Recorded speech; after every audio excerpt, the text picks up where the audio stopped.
উনির সাথেও দেখা হয়, আপনি কিছু বলতে পারবেন না, কারণ আল্লাহ বলছে জায়গাটা নিরাপদ। জায়গাটা কি? আমার প্রশ্ন হচ্ছে, বাংলাদেশ কি কাবা শরীফ? কথা বুঝে বলবে। তাহলে এই 56,000 বর্গ মাইলকে নিরাপত্তার শহর বানাবে আল্লাহ, এমনি বানাবে? এটা তো কাবা শরীফ না। তাহলে কাবায় কি হয়, ওইগুলো যদি আমাদের এখানে আমরা কায়েম করতে পারি, 56,000 বর্গ মাইল নিরাপত্তার শহর হয়ে যাবে। বলেন তো কি আছে কাবায়? নিরাপত্তা আছে। কেন কেন আছে সেটা জানতে চাই। 1 নম্বরে কাবা শরীফের এরিয়ার ভেতরে কোনো শিরিক নেই। কথা বুঝেছেন? কাবার এরিয়ার ভেতরে আপনি শিরিক পাবেন না। যদি করেও গোপনে, এই বাংলাদেশের, ভারতের আর পাকিস্তানের মানুষ একটু হালকা পাতলা করে, কিন্তু কাবার শরীফের এরিয়ার ভেতরে শিরিক করলে আপনার খবর আছে। পুলিশ হাজার হাজার পুলিশ পাহারা দিচ্ছে। 1 নম্বরে যেহেতু সেখানে শিরিক নেই, যে এলাকায় শিরিক থাকে না, আমার আল্লাহ ওই জায়গাটাকে নিরাপত্তার শহর বানিয়ে দেন। আমাদের এই বাংলাদেশের 56,000 বর্গ মাইল আমরা শিরিক মুক্ত করতে চাই। এইটার মাধ্যমে আল্লাহ বলেন আমি নিরাপত্তা দেব। কোথায় পেয়েছি আমি?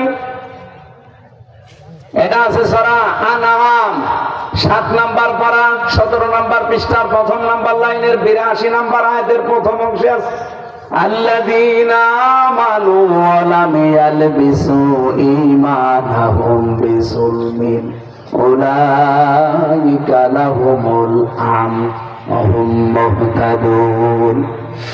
এই পৃথিবীতে যারা ঈমান আনবে আর ঈমানের সাথে শিরিক মিশ্রণ করবেন, এখানে জুলুম মানে শিরিক, ওয়ালাম ইয়ালবিসু ঈমানাহুম বিযুলমিন, তাদের ঈমানের সাথে তারা জুলুম মিশ্রণ করবে না, শিরিক। আমি আল্লাহ বলছি উলাইকা লাহুমুল আমন, এই মানুষগুলোই নিরাপত্তার হকদার। সুবহানাল্লাহ বলতে পারেন?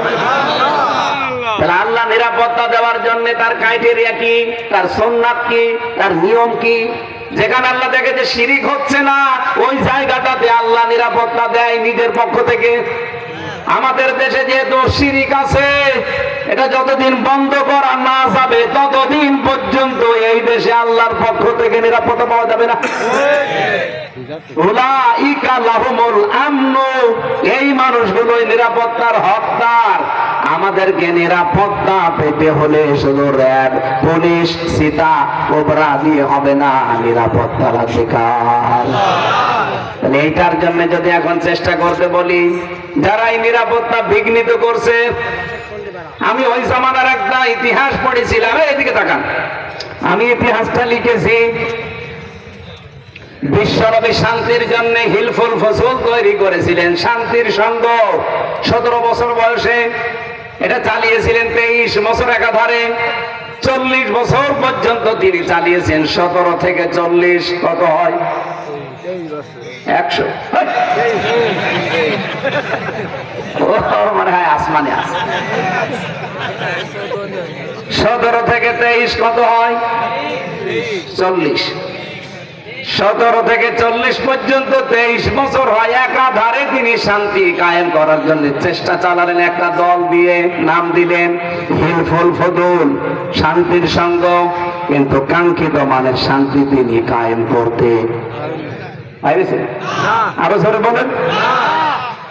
রব্বুল আলামিনের নবী 40 বছর বয়স পর্যন্ত তিনি চিন্তা করেছিলেন, 23 বছর এত চেষ্টা চালালাম, শান্তি কায়েম হয় না কেন? এর বিরুদ্ধে কারা আছে, বাধা কারা, আমি এটা দেখব। উনি লক্ষ্য করে দেখলেন এই আরব জাহানের ভেতরে 36টা গোত্র আছে। বাংলাদেশে আপনি একটা হিসাব করে বের করেন। আমি সেদিন একটা হালকা হিসাব করেছিলাম, আমারটা ঠিক আছে কিনা জানি না, তারপরে একটু বলছি। বাংলাদেশে যে গোত্র মানে বংশ, গোত্র মানে বংশ বলে না এলাকায়, এলাকায় বংশ আছে কিনা আমি জানি না। আরব জাহানে এক একটা নাম ছিল। পুরা আরব জাহানের ভেতরে গোত্র ছিল, বংশ ছিল কয়টা? 36টা। বলেন বলেন। এটা আমার হালকা পাতলা একটু চিন্তা ভাবনা, এগুলো হয়তো নাও মিলতে পারে। 1 নাম্বারটা আমার দিয়ে শুরু করি, সর্দার বংশ। এই কথা বলছেন।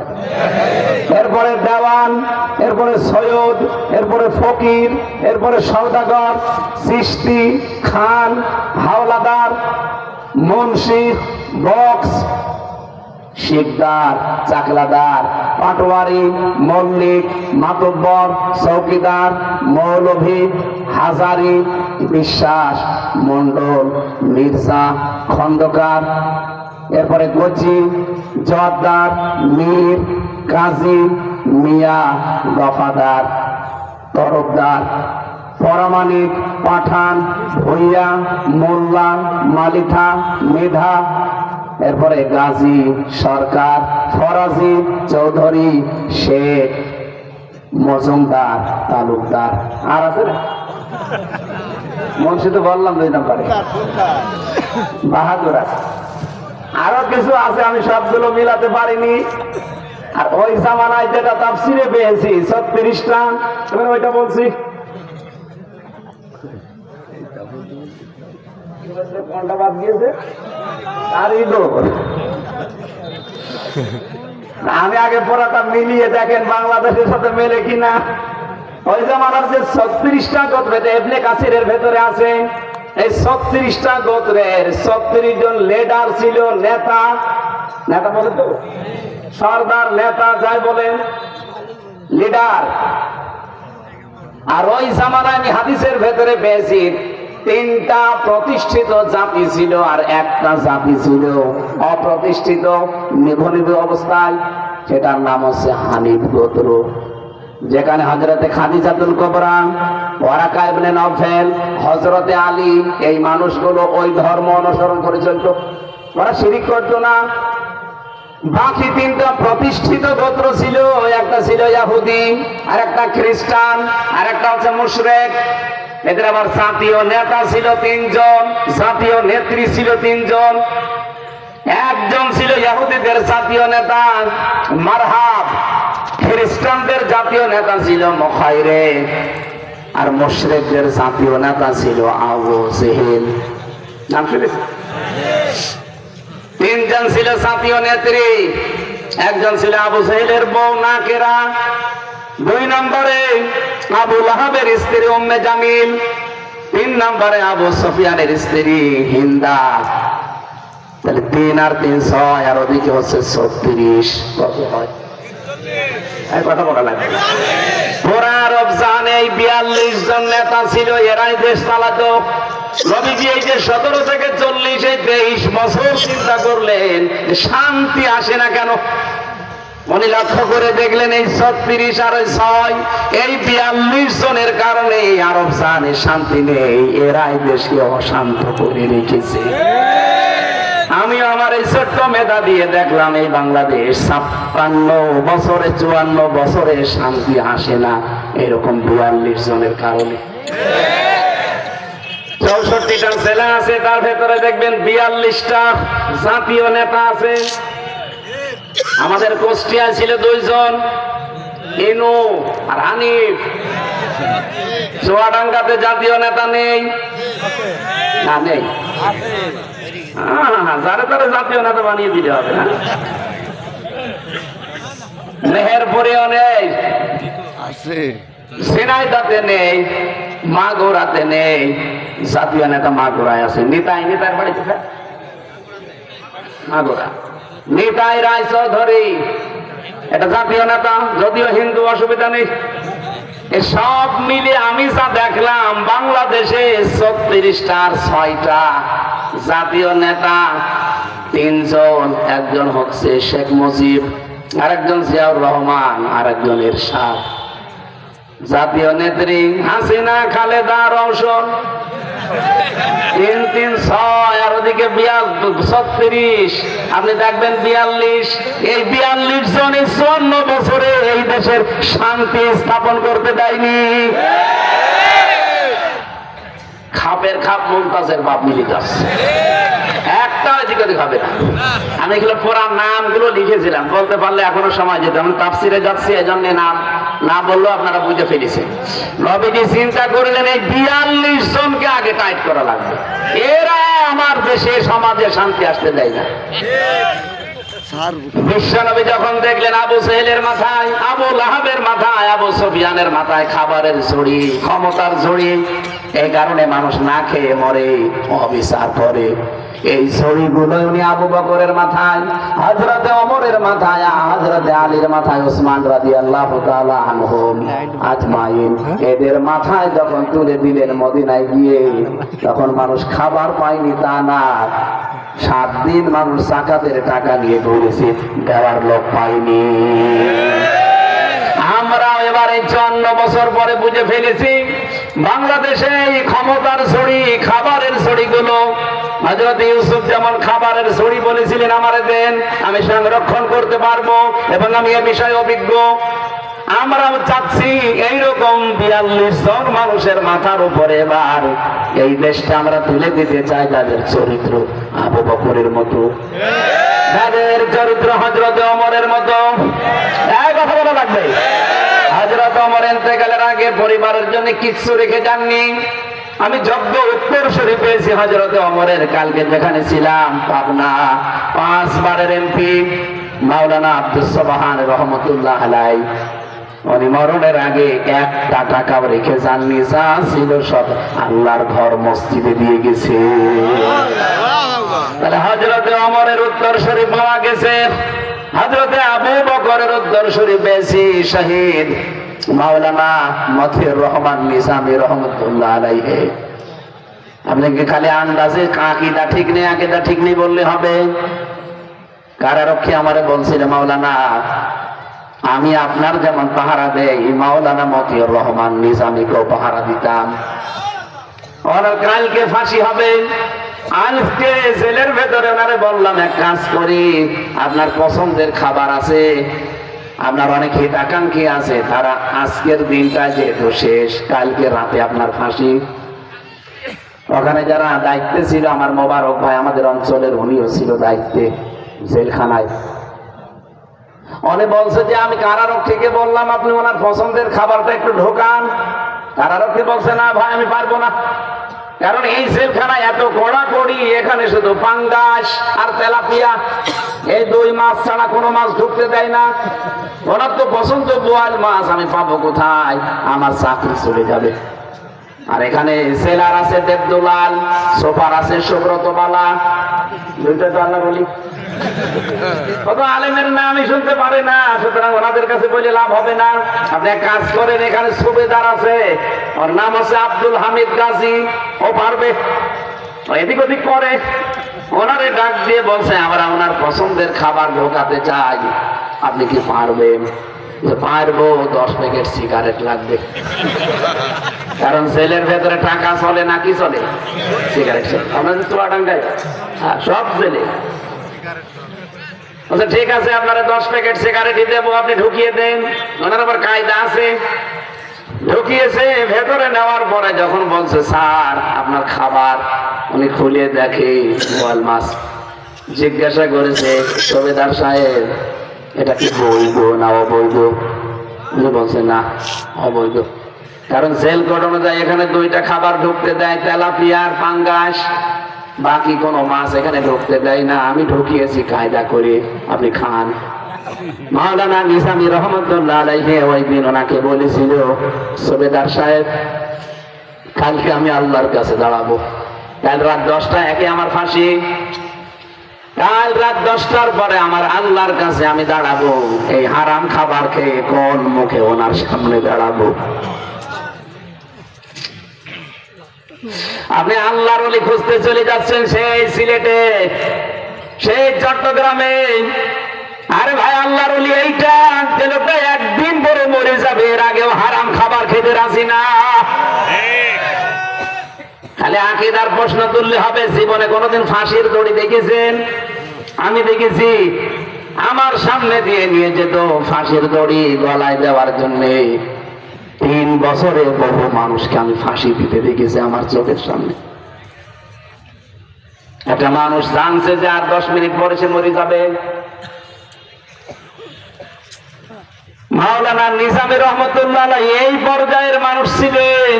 কিন্তু অনেক আলেম নামে জালেম দালাল কিছু মৌলবী এখন উল্টা পাল্টা ফতোয়া তার নামে এখনো দেয়। ওনার আকীদা ঠিক নেই। কি বলছেন আপনি আকীদার? ফাঁসির দড়ি যদি আপনি গলার সামনে দিয়ে ঘোরানো হয় আপনার আকীদা সব বেরিয়ে যাবে। আর তারা একদিন পরে মরে যাবে, ফাঁসি হয়ে যাবে, কিন্তু এখনো হারাম খাবার খেতে রাজি না। কোন পর্যায়ে তার ইমান থাকলে একটা মন্ত্রী একটু চিন্তা আসে না আপনার যে উনি ওয়ার্ডের মেম্বার না, উনি ইউনিয়নের চেয়ারম্যান না, উপজেলার ভাইস চেয়ারম্যান না, উপজেলার চেয়ারম্যানও না, আলমডাঙ্গার মেয়র না, উনি এমপি না রাসেল সাহেবের মতো, উনি মন্ত্রী। 5 বছর মন্ত্রী চালিয়েছে, একটা টাকা দুর্নীতি পাওয়া যায়নি। এর চাইতে আপনার কি পরীক্ষা লাগবে আপনার? আমরা তো এইবার চাচ্ছি এরকম উত্তরসূরি গুলো বাংলাদেশে 151 জন যদি এবার কোরআন বুকে নিয়ে যেতে পারে, বাংলাদেশটা 2 বছরের ভেতরে মিনি জান্নাত হয়ে যাবে। আমরা আল্লাহর ইবাদতে দেশে এবার কায়েম করতে চাই। ব্যক্তিগত জীবন থেকে আন্তর্জাতিক জীবন পর্যন্ত কায়েম হবে ইবাদত কার? আল্লাহ। আরো জোরে লাকাদ বা'আসনা ফি কুল্লি উম্মাতির রাসূলা আনি উবুদুল্লাহা ওয়াজতানিবুত তাগুত। আমি যত নবী পাঠালাম দুনিয়ায়, প্রত্যেকটা নবী আর রাসূল তার জাতির লোককে বলেছিল আসো আল্লাহর ইবাদত করি। শুধু ব্যক্তিগত পারিবারিক সামাজিক জীবনে ইবাদত না, কমপ্লিট জীবনে আমাদের ইবাদতের পরিবেশ এবার কায়েম করা লাগবে। এক কথা বলেন না কেন? আমরা ব্যবসা করতে গেলে মুশারাকা, মুদারাবা, মুরাবাহা, এই 3টা নিয়ম অনুযায়ী আমরা ব্যবসা করি। বাংলাদেশে কত শত ব্যাংক আছে, কোন ব্যাংকে এই নিয়ম আপনি ইসলামের পাবেন না, শুধু ইসলামী ব্যাংক বাদ দিয়ে। কেন ইসলামী ব্যাংকে নিয়ম চলবে আর সোনালী, রূপালী, চৈতালি ব্যাংক আছে, ও হবে কদিন পর। ওই সমস্ত ব্যাংকে কেন ইসলামের নিয়ম চলবে না? যেখানে 1 টাকার সুদ খেলে মায়ের সাথে 33 বার জেনা করার গুনাহ হয়, এই গুনাহ বাংলাদেশে আমরা চলতে দেব? আরো জোরে বলেন দেব? আল্লাহর একটা বিধান জমিনে কায়েম করা মানে 500 বছর নফল ইবাদতের চাইতেও বেশি সওয়াব পাওয়া যায়। আর এবার ইসলাম যদি রাষ্ট্রীয়ভাবে আসে, একটা বিধান না 500 বিধান এই জমিনে চলবে কোরআনের, ইনশাআল্লাহ। মেয়েরা তাদের সর্বোচ্চ নিরাপত্তা পাবে। কত মানুষ এখন মেয়েদেরকে জুজুর ভয় দেখায় যে তোমাদেরকে ঘর বন্দী করে ফেলবে, তোমাদেরকে কাজ কারবার করতে দেবে না। এই মিথ্যা কথা আপনি ছড়িয়ে ওদেরকে আর ঘরে আটকিয়ে রাখতে পারবেন না। বাংলাদেশে সবচাইতে বেশি কাজ করে খায় একামতে দিনের কর্মী এবং মেয়েরা। এই দেশের জাতির লোকেরা এখন বুঝে ফেলেছে। সম্মানিত মা বোনেরা, আমি আশা করছি আপনি নামাজ রোজা পর্দা করেন। আমার এলাকায় আমি জানি এগুলো আছে, বেপরদা আছে 2-1টা, ওগুলো আমি বাদ দিলাম। তো মেয়েরা জাহান্নামে যাওয়ার সবচাইতে বড় কারণ হয়ে দাঁড়াবে তার স্বামী। নবীজি বলেন, কোন স্ত্রী যদি মারা যায়, স্বামী যদি মন থেকে বলে আমার বউ কিন্তু সত্যি আমার মন মতো ছিল, এদিকে তাকান, স্বামী যদি লাশটা দেখে মন থেকে বলে আমার বউ কিন্তু সত্যি আমি খুব পছন্দ করি, আমার মন মতো ছিল, আল্লাহর নবী বলেন এই মেয়েটা জান্নাতি। মেয়েদের উপরে 100 ভাগ আপনার স্ত্রীর উপরে আপনি সন্তুষ্ট আছেন, ভয়ে বলবেন না, লোক দেখানোর জন্য বলবেন না, আল্লাহ কিন্তু জানছে 100 ভাগ আপনি সন্তুষ্ট আছেন। হাত করেন তো, আন্দাজে হাত করবে। 300 টাকা দেন, ধরে বিয়ে করি সব। 300 টাকা দেন, ঠিক আছে, আলহামদুলিল্লাহ। না না, এটা আবার ঠিক হয়, 300 টাকা দেন, অনেক আগে তো। এখন টাকার যে মান, সর্বনিম্ন 10,000-এর নিচে দেন মোহর করা যাবে না। বাড়িয়ে দে, আমি হাসির খোরাকি দেয়নি, এটা 1000, আপনাদের চাইতে 5 ডবল মহিলা বসে আছে। সম্মানিত মা বোনেরা, অনেক ভালোবাসি আপনাদেরকে, আপনি জাহান্নামী হয়ে যাবেন না, আমি জীবনেও চাই না। নামাজ রোজার কথা আমি সচরাচর বলি না, কারণ মেয়েরা করে, ওরা রোজাও রাখে বেশি, নামাজও পড়ে, যদিও অক্ত মতো ঠিক মতো অনেকে পড়তে চায় না, তারপরও পড়ে, পর্দায়ও থাকে কম বেশি। কিন্তু এই জায়গায় একেবারে উদাসীন। কি হুজুরের বউ বলেন, আর পীরের বউ বলেন, আর রাসেলের বউ বলেন, আর হামজার বউ বলেন, মেয়েদের সব চাইতে বড় দোষ এইটা। ভালো আছে, চলছে, হঠাৎ করে দেখবেন কথা বন্ধ, কথা বলে না। এরকম বউ আছে কার হাত ধরে তো? এই দেখেন, আমি জানি। এই ক্যামেরা ওইদিকে মারো, তাহলে আমাদের দিকে ধরে থাকলে হবে? আমাদের ভয় লাগছে না? ওইদিকে মারো। বিনা কারণে আপনি যদি কথা বন্ধ করে আপনার স্বামীর মনে দুঃখ দেন, এই দাগ কিন্তু জীবনও কাটবে না। যতক্ষণ বিনা কারণে কথা বন্ধ করে বসে থাকবেন, আল্লাহর আরশ কাঁপতে থাকবে। যতক্ষণ তার কাছে নীল মহাব্বত করে মাপ না চেয়ে কেন রাগ করেছেন সেটা না বলবেন, আপনার নামাজ রোজা কবুল হওয়া বন্ধ। নামাজ রোজা করে যদিও কবুল না হয়, এই স্বামী নামক এই লোকটার কারণে। আশা করছি এই জায়গায় আপনারা ভুল করবেন না। আল্লাহ রাব্বুল আলামিন মেয়েদেরকে হযরতে ফাতেমাতুল জাহরার মতো, খাদিজাতুল কুবরার মতো বানিয়ে দেন, বলেন আমিন।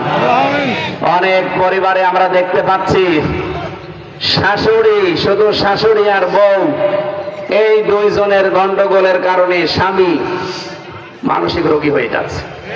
বলেন বলেন। স্ত্রী লোকের মনটা মাঝে মাঝে এখন দেখি অধিকাংশ পরিবারে ছোট হয়ে যায়। নিজের বাবা মা আত্মীয় স্বজন যারা আসে স্বামীকে খরচ করতে বলে, আর স্বামীর বাড়ি থেকে তার ভাই, তার বোন, স্বামীর মা বাবা আত্মীয় স্বজন কেউ আসলে খরচ দূরের কথা, স্বামী যদি হক আদায় করে তখন রাগ করে। এক কথা বলেন না কেন? আমার বিশ্ববিদ্যালয়ের স্যার ডক্টর আব্দুল্লাহ জাহাঙ্গীর রহমতুল্লাহ আলাইহি মরে গেছে। উনি বলছিলেন যে খুলনা, কুষ্টিয়া থেকে একজন গেছে খুলনায়, চেয়ারম্যান সাবেক, ছেলের বাড়ি খুলনায়, কাজকর্ম করার পরে রাতের বেলা কলিং বেল টিপেছে। ছেলে বেরিয়ে বলছে, বাবা এত রাতে কাজ করে বাড়ি চলে যেতাম, কিন্তু আমি গাড়ি পাইনি, আসেন। স্ত্রীকে বলছে, আমার বাবা এসেছে, তাড়াতাড়ি করে রান্না করো। স্ত্রী জবাব দিচ্ছে, স্বামী আমি 11টা সিরিয়াল দেখেছি সন্ধ্যা থেকে, আল্লাহ এতদিন পরে বাবা এসেছে, অথচ আমার মনে হচ্ছে না খেয়ে শুয়ে আছে। সকালবেলা বাবা কিচ্ছু না বলে ব্যাগটা নিয়ে বের হয়ে চলে যাচ্ছে। সন্তান সামনে গিয়ে বলছে, আব্বা চলে যাচ্ছ কোথায়? খেয়ে যাবা না? তোমার বৌমা রান্না করছে। এই রাতের বেলা আবার রাত 12:30টার দিকে এসেছে এই স্ত্রী লোকের ছোট ভাই, ও ক্যারাম খেলছিল, রাত হয়ে গেছে, বাড়িতে না যেয়ে এসেছে বোনের বাড়ি। দরজা খুলে দোলা ভাই সেই দেখেছে, বলছে কি এত রাতে? বলছে, ভাই বাড়ি যেতে পারিনি, এসেছি। আসো, তোমার বিয়ে খেলা শুরু হবে। স্ত্রীকে বলছে, ওঠো। বলছে, কেন? তোমার ভাই এসেছে, এবার রান্না করে রাতেই খাওয়িয়েছে। মেজাজ গেছে খারাপ হয়ে, করলো কি, আমার বাবা না খেয়ে আছে, তারে ডাকতেও পারি না। সকালবেলা বাবা যাবার সময় ব্যাগ নিয়ে যখন বের হবে, সামনে দাঁড়িয়ে বলছে, বাবা রান্না হচ্ছে, তোমার বৌমা খেয়ে যাও। বাবা ওই দিন আফসোস করে বলেছে, সন্তান আমি যেদিন তোর ছোট শালা হব ওই দিন খেয়ে যাও। না, আমি হাসির খোরাকি দেই। কত বড় দুঃখ মনে লাগলে এই কথা বলতে পারে বলেন তো, যে রান্না তো আমার জন্য, তোর শালার জন্য। কারণ আমরা দুইজন প্রায় 2 ঘন্টা এদিক ওদিক, আমি রাত 10টায় ও 12:30টায় প্রায় 2-2.5 ঘন্টা পরে এসেছে। আমার এই সময় তার ঘুম লাগে, অথচ 2:30-12টার সময় এসে রান্না করে খাওয়িয়েছে। এখনো রান্না হচ্ছে আমার জন্য না, ওটা তোর শালার জন্য। এই জন্য আমি যেদিন তোর শালা হতে পারবো ওই দিন আসবো আর খেয়ে যাবো। আমার তো মাঝে মাঝে মনে হয় ওই চেয়ারম্যান না, বাংলাদেশে বহু মুরব্বী আছে ঠিক, তারা সংসারে তার পুত্রবধূর কাছে ওই রকমই। আপনি সত্যি যদি স্বামীর মন চান, আল্লাহর কসম স্বামীর 100 ভাগ মন পাবেন না, যতক্ষণ স্বামীর মা বাবা এই দুইটাকে নিজের মা বাবার মতো মনে না করবে। আপনাদের শিখিয়ে দিলাম, এরপরও যদি কেউ ফেল করেন ওটা আপনার ব্যর্থতা। আল্লাহ আমাদেরকে ফাতেমাতুজ জোহরাকে অনুসরণ করার তৌফিক মেয়েদের দান করেন, আমিন। জেল থেকে বের হওয়ার পর একটা কাজ করেছি, সাইদি সাহেবের সাথে যতদিন মিশেছিলাম, দেখা হয়েছিল, ওনার সাথে যা যা হয়েছে একটা বই লিখেছি। শতাব্দীর শ্রেষ্ঠ রাহবার আল্লামা সাইদি রহমতুল্লাহ আলাইহি, অনেক তথ্য দেওয়া আছে, ওই গাড়িতে আছে, যাবার সময় নিয়ে যাবেন। এটা সাইদি সাহেবের যত কথা হয়েছিল আমার নিজের এবং আব্দুল্লাহ আলামিন ভাইও কিছু লিখেছেন, দুইজন মিলে সম্পাদনা করেছি। ওনার সম্পর্কে অনেক কিছু এখনো দুইটা দেখছি, এইটা নিয়ে যে পড়েন। আমার মাহফিল আগামীতে কোনে আছে আমি জানি না, যদি থাকে আশপাশে আবার আসবো। আজকের মতো আমি আর পারছি না, সারা দিন গণসংযোগ চলছে। আল্লাহুম্মা আমিন। কোথায়? চুয়াডাঙ্গা। চুয়াডাঙ্গা টাউন ফুটবল ময়দানে আছে 24 তারিখে। আমি রাত সর্বোচ্চ 9টা 9:30 ওখানে উঠে পড়বো। ওখানে আমি আর হুসাইন হুজুর আছি, আপনারা আছেন, কথা বলবো। লা ইলাহা ইল্লা আনতা সুবহানাকা ইন্নী কুনতু মিনাজ জালিমিন। আল্লাহুম্মা ইগফিরলি ওয়ারহামনি ওয়াহদিনি ওয়াফিনি ওয়ারযুকনি ইয়া রাব্বাল আলামিন। সারাটা জীবন অপরাধ করে জীবনটা নষ্ট করে ফেলেছি। হাত উঠায় কথা বলবো ভয় করে, লজ্জা করে। আল্লাহ আমাদের অপরাধের দিকে তাকিও না, তোমার রহমতের দিকে তাকাও, জিন্দেগীর অপরাধগুলো মাফ করে দাও। সওয়াব যদি বিশাল আয়োজনে খুশি হয়ে থাকো, আটবোয়ালিয়া ইসলামের সমাজ কল্যাণ পরিষদ কর্তৃক আয়োজিত এই মাহফিল, আল্লাহ কোরআন প্রচার হবে, প্রসার হবে, হক হক কথাগুলো মানুষ শুনবে, এই নিয়তে যারা এসেছিল, আল্লাহ তুমি আমল করার তৌফিক দাও। এই মাহফিলটা বাস্তবায়নে যারা এতদিন শ্রম দিয়েছে, 12টা বছর